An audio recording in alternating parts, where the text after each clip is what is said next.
Bom, galera, dando início então aos assuntos da terceira unidade, nessa videoaula vamos falar sobre os aspectos físicos, políticos e econômicos da Europa Ocidental. Os países da Europa ocupam a área de cerca de 10,3 milhões de quilômetros quadrados, e vários deles estão entre as principais potências econômicas do mundo. O primeiro aspecto físico-territorial que podemos identificar é que a Europa e a Ásia integram a mesma massa de terras imersas, a Euroásia.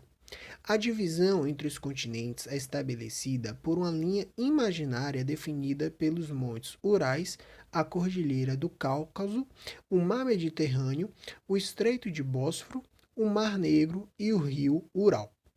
Alguns desses marcos naturais representam fronteiras entre países. Alguns países, no entanto, têm parte do seu território, tanto na Europa como parte na Ásia, como é o caso da Rússia, cuja divisão é estabelecida pelos montes Urais e pelo rio Ural, e a Turquia, estabelecida pelo Estreito de Bósforo. A divisão entre a Europa e a Ásia, contudo, não significa que tais espaços não sejam integrados por importantes rotas comerciais. No passado, essas rotas vinham produtos do Oriente, como a seda, para os mercados do Ocidente na Europa. Hoje, a rota da seda não existe mais. Porém, a importância da integração econômica entre os dois continentes continua evidente, pois nesses mesmos sentidos fluem gás natural e petróleo da Rússia e do Mar Cáspio para o continente europeu. A Europa pode ser regionalizada tendo como base critérios geográficos e políticos. A regionalização mais utilizada, que divide o continente entre Europa Ocidental e Europa Oriental, leva em conta o processo histórico e a antiga divisão entre o bloco capitalista, composto pela Europa Ocidental, e o bloco socialista, Europa Oriental, durante o período da Guerra Fria, que foi de 47 a 1991. De modo geral, o principal contraste entre os países da Europa Ocidental e os da Europa Oriental é o fator socioeconômico, pois os países do Oeste, ou seja, da Europa Ocidental, têm desenvolvimento do que os países do Leste, da Europa Oriental. No entanto, também existem contrastes entre os países que compõem a própria Europa Ocidental, decorrentes tanto das características físicas do continente como dos aspectos culturais e econômicos da região. Embora ela esteja integrada em função da adesão da maioria dos países à União Europeia, mostra níveis significativos de disparidade, ou seja, de diferenças.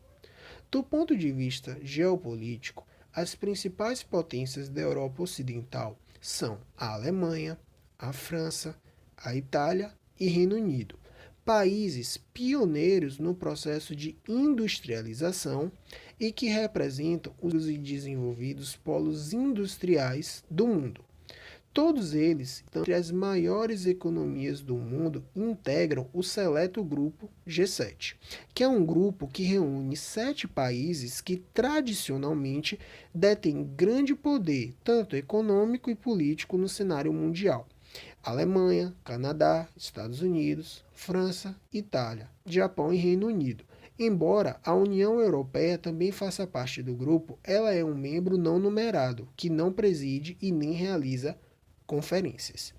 No outro extremo, por outro lado, estão os países que, nas últimas décadas, têm passado por dificuldades econômicas, como Portugal e Grécia, e apresentam um nível de desenvolvimento socioeconômico inferior ao de outros países da região da Europa Ocidental.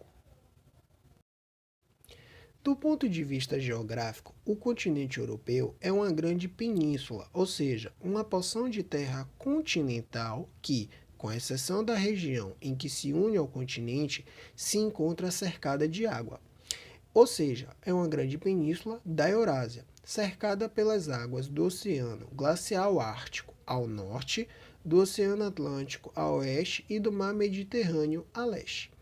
Existem também penínsulas importantes dentro da própria Europa, como a Península Ibérica, no extremo oeste europeu. A Península Balcânica e a Península Itálica no extremo sul e a Península Escandinava no extremo norte do continente. Mares interiores importantes, como o Mar Cáspio e o Mar Negro, representam alguns dos marcos naturais que separam a Europa da Ásia, como vimos já anteriormente. A influência das massas de águas oceânicas que cercam a Europa e dos principais rios da região é muito importante para que se possam compreender diversos aspectos relacionados ao continente.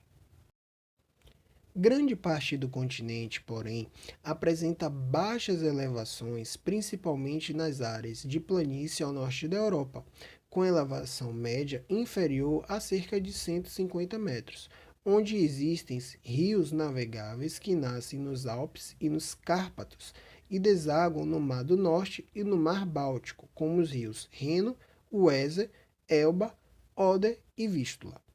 Os grandes planaltos e elevações do continente europeu se localizam no extremo norte, na região dos Alpes escandinavos e na Cordilheira do Cáucaso. No extremo leste, onde se encontram os montes Urais e o Monte Elbrus, a maior elevação do continente, com 5.633 metros, há o sistema de montanhas formado pela Grande Cordilheira dos Alpes, Alpes Dináricos e Montes Cárpatos. E, finalmente, na região do Pirineus e da Península Ibérica, que apresenta três cordilheiras de